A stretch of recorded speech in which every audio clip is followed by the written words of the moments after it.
And so now I would like to move to introduce our very next speaker, Jacob Caddali. So Jacob, in addition to the many, many things he does here on campus, he's a fourth-year political science and public affairs student with a minor in ethics. He works for the IEJS as a research program coordinator, and he's a sustainability delegate for SGSU. And he served as the co-chair for the Barrio Fiesta Cultural Showcase this past year for United Filipino Club. And he'll be sharing an abridged version of his public affairs capstone, in which he researched how social equity can be incorporated into climate resiliency in American cities. So without further ado, Jacob, please take it away. Fantastic. Well, thank you so much again for being here. My name is Jacob Caddali, and I'll be talking about a topic very important to me, which is incorporating social equity into climate resiliency plans of cities for a more just and humane future. So just to kind of frame the conversation today, when we're talking about climate resiliency, we're talking about the ability of communities to prepare for and respond to major climate catastrophes. And these types of catastrophes used to be once in a lifetime, are now occurring so much more frequently, as we've seen in our own news feeds as well. And when talking about social equity, we're also discussing it on three main levels. The distributional equity part, which is more focused on opportunities and services in communities. Recognitional equity, which is focused on the acknowledgement and respect of different groups in a community. And procedural equity, which is focused on the participation of the levers of power and decision-making, especially when it comes to urban planning. So when combining these two together, we really are talking about how we ensure that our future is both environmentally protected for all people in communities and cities.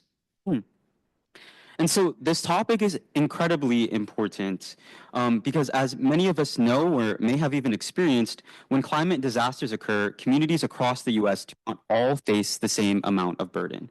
And this is due to, of course, multiple factors, such as the decades of policies like redlining and racialized urban planning decisions, disproportionate ability to recover from natural disasters financially, along with a lack of federal framework for climate resiliency planning, and government distrust in general in frontline communities.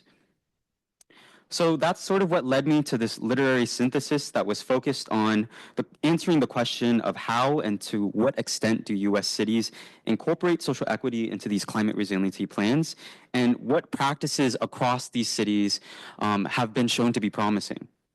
And what I found is that, honestly, in general, there's been a lack of climate resiliency planning in US cities. 24 out of the 50 US states have climate resiliency plans.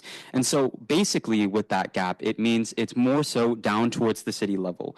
And even on the city level, 20 of the top 100 US cities have climate action plans that mention justice as an aim of their climate resiliency plan. And of those city plans, 24% of all of these resiliency plans are concentrated in just two states, California and Massachusetts, which were states that required that all of their municipalities institute their own climate resiliency plans.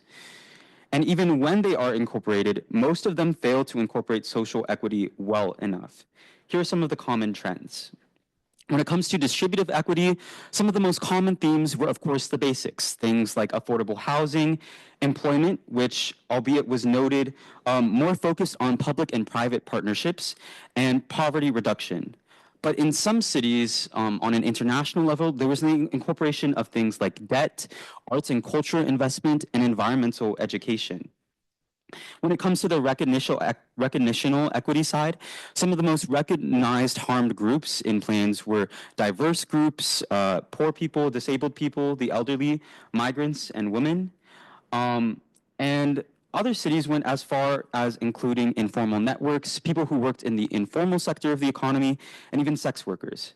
And so on the procedural equity side, of the 31 US resiliency plans that were analyzed in a study, 87% had mentioned marginalized groups, but only 23% had actually consulted them in the planning process. So there's a lot more that we can do, and as we can see, these are some of the main takeaways in this situation. In general, US cities are drastically behind in incorporating social equity. Private sector investment-based resiliency plans fall short. Climate resiliency action is hyper-local and community-based.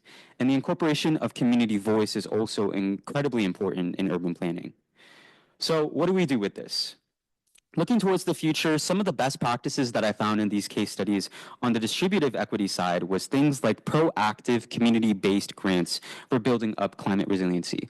An example of such on the screen was Seattle's Community Climate Resilience Grant Program, which focused on providing many awards to organizations focused on building up climate resiliency.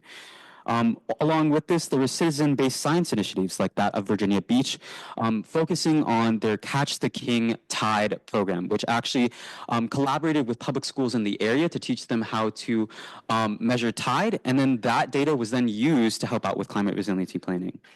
On the recognitional equity side, providing genuine outreach efforts to frontline communities and marginalized groups, and also focusing on linguistically and culturally diverse sustainability ambassadors. This was done in Baltimore, where more than 125 ambassadors conducted talks.